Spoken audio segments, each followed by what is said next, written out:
The winter wind carried death's whisper across the mesa, and Jake Morrison knew it. He'd been tracking stolen cattle for 3 days through country that could freeze a man's soul solid, but what he found huddled against the red rocks wasn't livestock. 3 Apache women, barely breathing, their lips blue as winter sky, their eyes holding that terrible emptiness that comes just before surrender. The cattle could wait. Hell, they could disappear forever, because sometimes a man discovers his real purpose isn't what he thought he was chasing. Subscribe to witness how one cowboy's search for stolen cattle becomes a fight against time itself. Jake Morrison had been following cattle tracks for 3 days when the wind shifted and brought him something else entirely. The stolen herd he'd been hired to recover had vanished like smoke into the endless Arizona territory, but their trail had led him here, to this sheltered canyon where red rocks rose like cathedral walls against the pewter sky. Winter had come early this year, brutal and unforgiving, turning the high desert into a killing ground where even the hardiest souls struggled to survive. He'd expected to find his cattle, maybe catch sight of the rustlers who'd taken them, but instead he found 3 figures huddled against the canyon wall like discarded prayer bundles. The wind howled through the rocks above, carrying the scent of snow and something else, the metallic smell of desperation that clung to people when death started circling close. His horse snorted and stamped, sensing the wrongness in the air, the way animals do when they smell fear and suffering. Jake dismounted slowly, his boots crunching on the frozen ground, each step deliberate and careful because he could see now what the wind had brought him to find. 3 Apache women, their dark hair matted with ice, their traditional clothing torn and inadequate against the killing cold that had settled over this high country like a curse. They weren't moving much, just the shallow rise and fall of breathing that spoke of bodies conserving every precious bit of warmth they had left.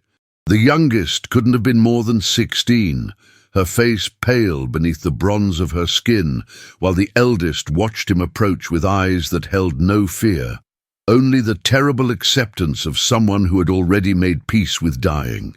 Between them sat a woman of middle years, her arms wrapped around both the others, still trying to share what little warmth remained in her failing body. Jake had seen death before, had watched it take men in a dozen different ways across this unforgiving land, but there was something about finding these 3 that hit him like a physical blow to the chest. They hadn't chosen this fate, hadn't ridden into danger seeking glory or gold. They were simply victims of circumstances beyond their control, caught in the path of winter's merciless advance across the high desert.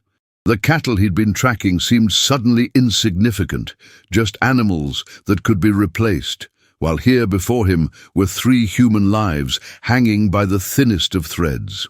His employer back in Tucson would expect results, would want to know why he'd abandoned the trail when he was so close to recovering the stolen herd. But Jake found he didn't much care about explanations or expectations anymore. Some things mattered more than money, more than reputation, more than keeping your word to men who measured everything in dollars and head counts. The wind picked up again, driving ice crystals against his face like tiny needles, and Jake knew he had maybe an hour before full darkness fell and the temperature dropped even further. These women wouldn't survive another night in the open, wouldn't last until morning if he rode away and pretended he'd never found them huddled here against the rocks. He'd spent most of his adult life looking out for nobody but himself, riding alone because it was easier, because caring about other people just gave the world more ways to hurt you. But standing here in this canyon with 3 dying women and the weight of their lives suddenly resting on his shoulders, Jake Morrison felt something shift inside his chest, some long frozen part of his heart beginning to crack and thaw. The cattle could wait, the rustlers could escape, his reputation could go to hell. None of that mattered now. He knelt beside the eldest woman, the one whose eyes held that terrible calm acceptance, and spoke quietly in the few Apache words he'd picked up during his years in this territory. Her response was barely a whisper, but he caught enough to understand that they'd been traveling when the storm hit. had taken shelter here, hoping to wait out the worst of it, but the cold had trapped them like a slowly closing fist. They had no food, no proper winter clothing, no way to make fire, just each other and the failing warmth of their own bodies against the killing cold. Jake looked into her eyes and saw his own reflection there, saw the moment when a man stops running from responsibility and starts running toward it instead. The choice wasn't really a choice at all, because some things you did not, because they were easy or profitable or safe, but because they were right, because they were human, because walking away would leave a stain on your soul that no amount of whiskey or distance could ever wash clean. The desert had taught him to survive alone, but these three women were about to teach him something far more dangerous: how to live for someone else. Jake's hands moved with practiced efficiency, gathering deadwood and dried brush from the canyon floor, while his mind raced through calculations of survival and time. The sun was already touching the western rim of the canyon, painting the red rocks the color of old blood, and he knew that once full darkness fell, the temperature would plummet to levels that could kill even a healthy man, let alone three women already weakened by exposure and hunger.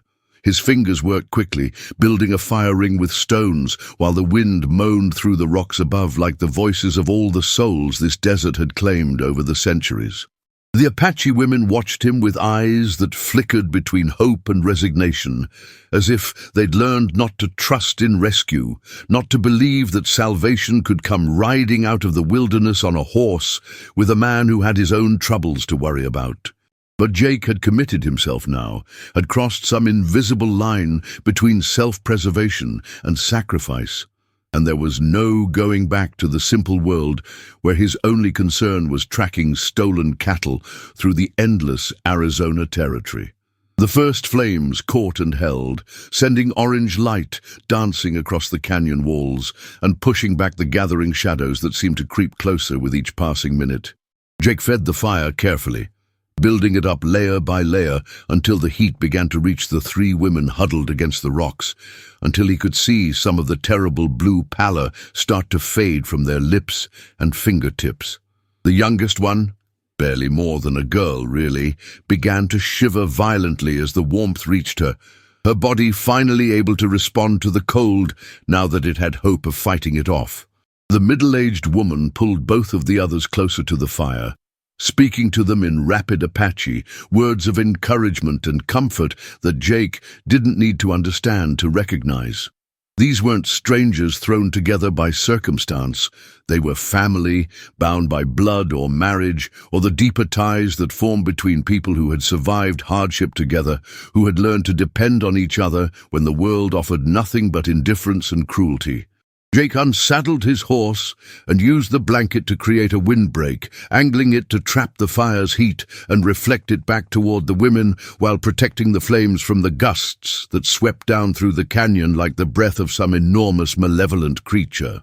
His movements were automatic, born of years spent camping in hostile country, but his thoughts kept returning to the choice he'd made, the moment when he'd decided that three strangers' lives mattered more than his own mission. His own safety, his own carefully constructed solitude. He'd been alone so long that caring about other people felt like learning a new language, like trying to remember skills he'd deliberately forgotten because they hurt too much to use. But watching the fire bring life back to these women's faces, seeing hope replace resignation in their eyes, Jake felt something he hadn't experienced in years. The satisfaction of doing something that mattered, something that would leave the world a little better than he'd found it. The eldest woman spoke to him again, her voice stronger now that the fire's warmth had begun to restore her strength, and this time Jake caught more of her words. She was thanking him, but also warning him. There were others looking for them, men with guns and bad intentions, men who wouldn't hesitate to kill a lone cowboy who got in their way. Jake nodded his understanding, his hand instinctively checking the position of his Colt, because he'd suspected from the beginning that these women hadn't ended up stranded in this canyon by accident. Someone had driven them here, had forced them to flee into the wilderness without proper supplies or clothing, and that someone might still be hunting them through the maze of canyons and mesas that stretched endlessly across this high desert country. The fire that was saving their lives was also a beacon that could draw their pursuers, a signal visible for miles in the clear, cold air. But Jake had made his choice and would live with the consequences, whatever they might be.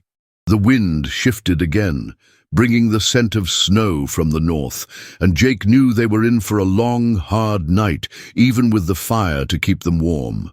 He had enough food in his saddlebags for one man for maybe 2 days, not nearly enough to sustain 4 people for however long it might take to get these women to safety, but he'd worry about that problem when morning came. Right now, his job was to keep them alive through the next 8 hours, to feed the fire and stand watch, and make sure that whatever had driven them into this canyon didn't catch up with them in the darkness. The cattle he'd been tracking seemed like something from another life now, a simple problem with a simple solution that belonged to a man who hadn't yet learned that some responsibilities chose you rather than the other way around. Jake Morrison had ridden into this canyon looking for stolen livestock, but he was going to ride out of it as something different. A man who had remembered what it meant to stand between the innocent and the darkness that was always trying to swallow them whole.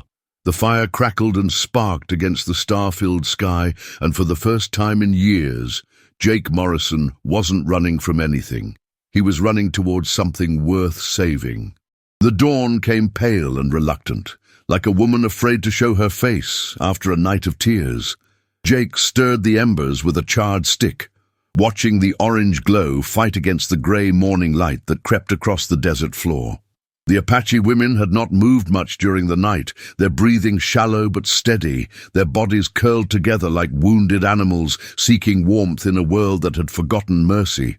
He had given them his only blanket, and now the cold bit through his worn shirt like tiny teeth, reminding him that kindness always came with a price. The cattle he had been tracking seemed like a distant memory now, a foolish dream from another life, when his biggest worry was whether he could afford another bottle of whiskey. Now he carried the weight of 3 lives in his calloused hands, and the responsibility felt heavier than any burden he had ever shouldered. The youngest woman, barely more than a girl, opened her eyes first, and Jake saw in them the same wariness he recognized in wild horses just before they bolted. She whispered something in Apache to the others, her voice like wind through dry grass, and slowly they began to stir, their movements careful and deliberate. Jake kept his distance, knowing that trust was a fragile thing, easily shattered by a wrong gesture or a careless word. He had learned long ago that some wounds went deeper than flesh, that some scars never showed on the surface but lived in the spaces between heartbeats. The middle woman, the one with silver threading through her black hair, studied him with eyes that had seen too much, and he wondered what stories those eyes could tell, what horrors they had witnessed in the endless cycle of violence that had torn this land apart. The oldest woman remained still, her breathing labored, and Jake felt time pressing against his chest like a stone. He moved slowly toward his saddlebags, every motion deliberate and unthreatening, and pulled out the last of his jerky and hardtack. It wasn't much, barely enough to keep one person alive for a day, but it was all he had, and sharing it felt like the most natural thing in the world.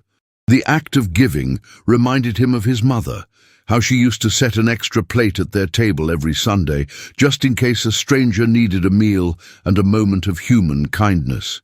Those memories felt like artifacts from a lost civilization, relics of a time when people still believed in the possibility of goodness. He placed the food on a flat stone between himself and the women, then retreated to give them space, understanding that dignity was sometimes more important than charity. The silver-haired woman spoke again, her words carrying the weight of gratitude and something else, perhaps the recognition that this cowboy was different from the others who had crossed their path.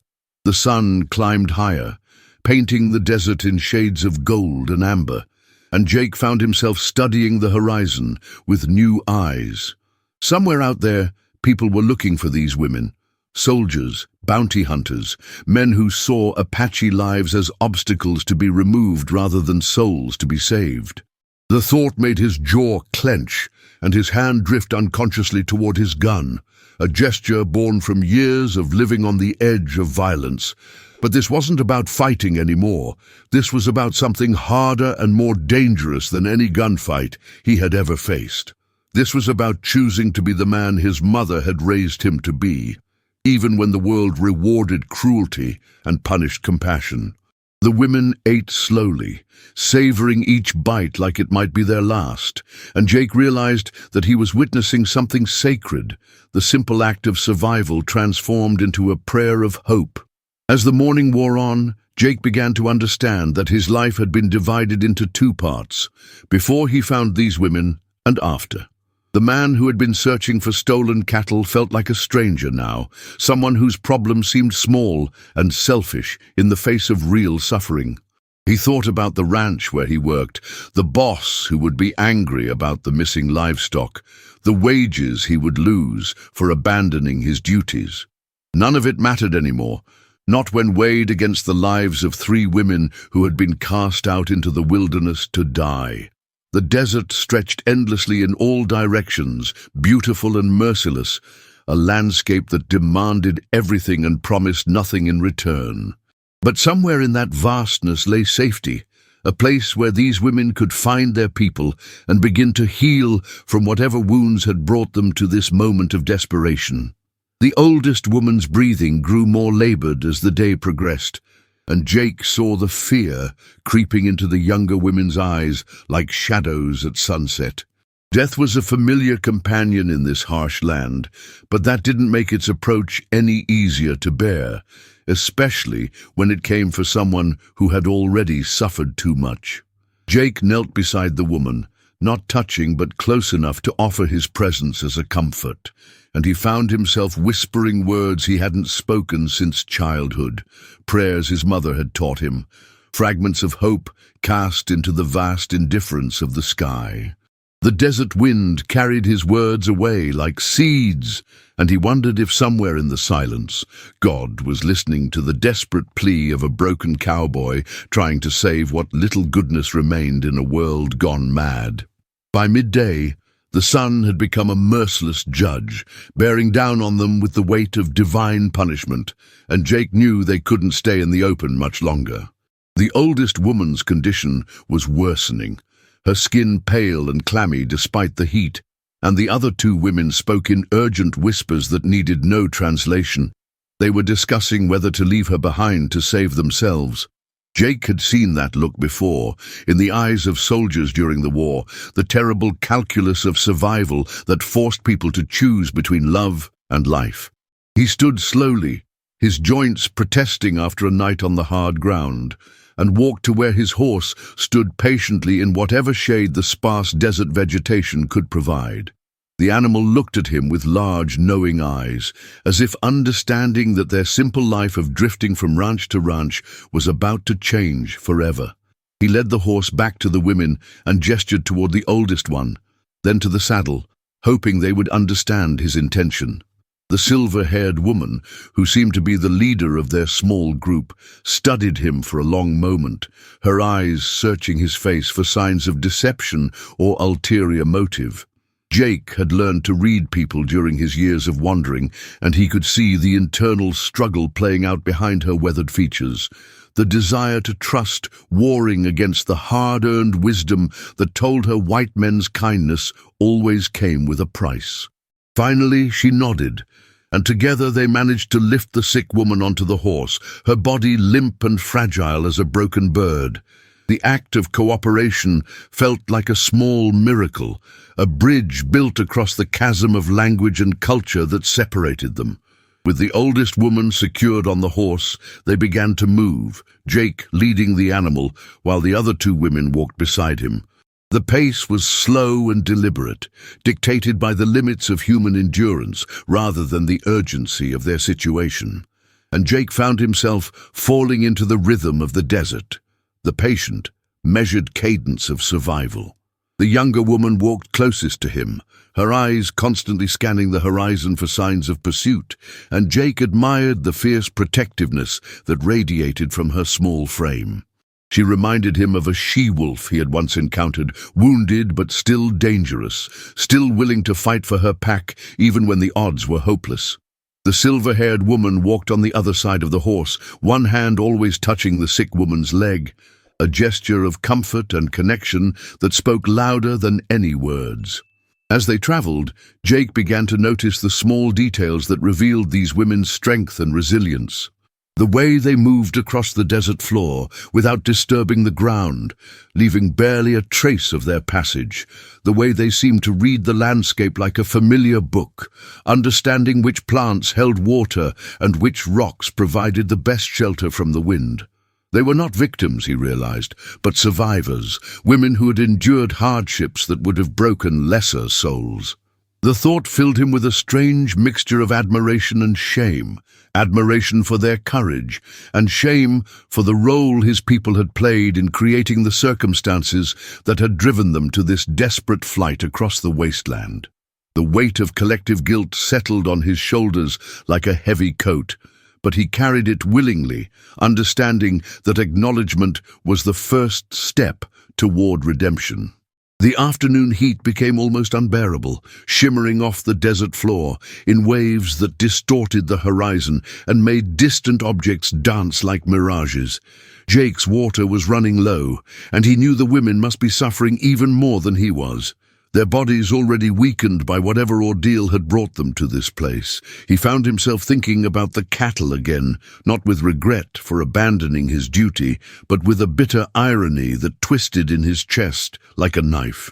He had been searching for stolen property, while these women, human beings with hopes and fears and dreams, had been left to die in the wilderness like discarded refuse. The moral mathematics of it made him sick.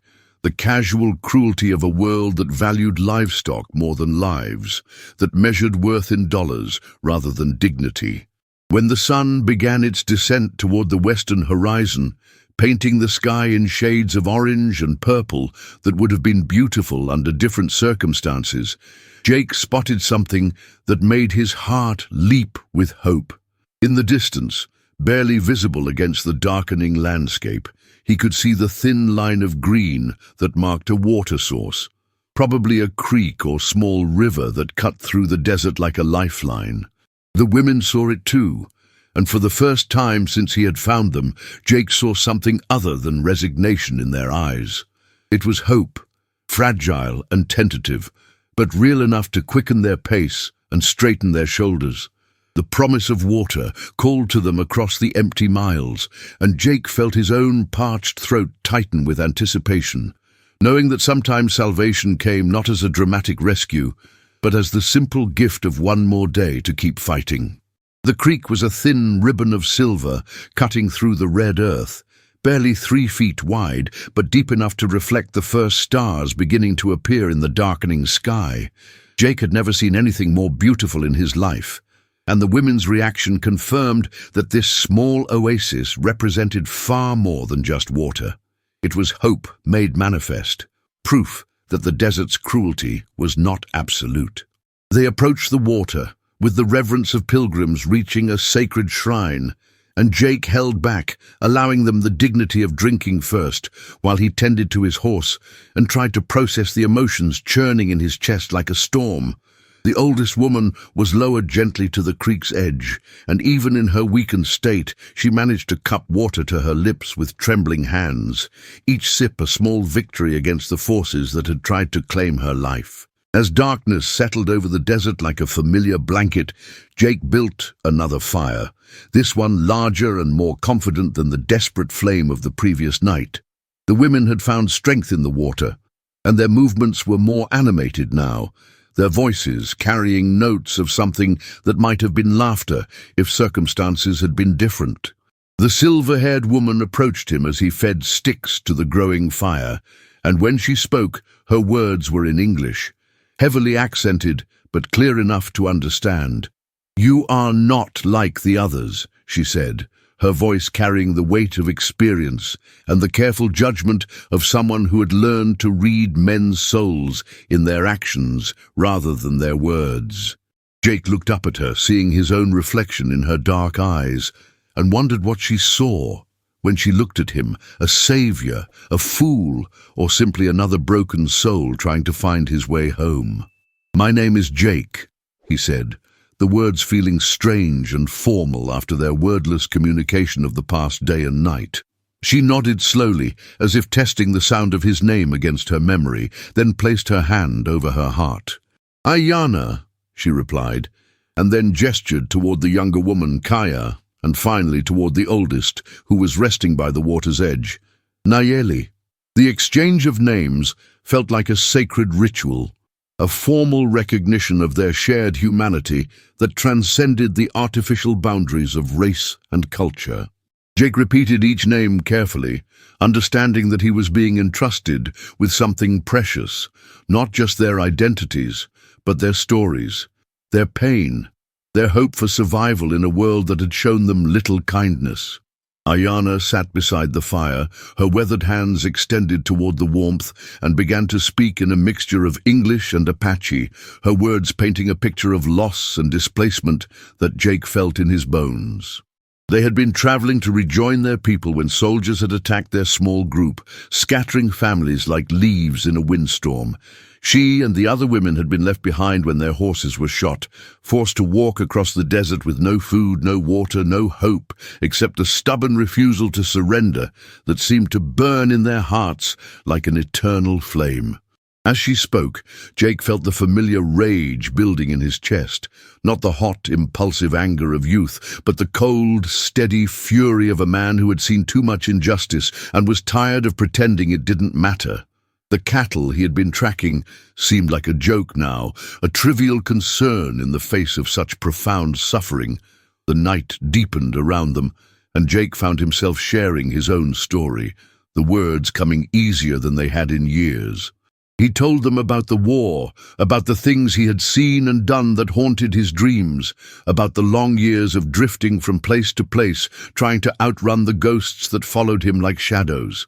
He spoke of his mother, dead now for 5 years, and how she had always believed that every person carried a spark of the divine, regardless of the color of their skin or the language they spoke. Ayana listened without judgment, her eyes reflecting the firelight and something deeper, an understanding that transcended words, the recognition of one wounded soul acknowledging another. Kaya had fallen asleep with her head on Ayana's shoulder, and even Nayeli seemed to be resting more peacefully, her breathing steady and strong. As the fire burned lower and the desert night wrapped around them like a protective embrace, Jake made a decision that felt as natural as breathing and as momentous as a prayer. He would not abandon these women to the mercy of a merciless land. He would see them safely to their people, even if it meant sacrificing everything he had built for himself in this harsh country. The choice felt like coming home after a long exile, like finally becoming the man he was meant to be, rather than the broken drifter he had allowed himself to become. Ayana seemed to sense his resolution, and when she looked at him across the dying fire, her smile was like sunrise breaking over the mountains, full of warmth and promise, and the kind of hope that could survive anything the world threw at it. The stars wheeled overhead in their ancient patterns, and Jake Morrison understood that some journeys were not about reaching a destination, but about discovering who you were meant to be along the way.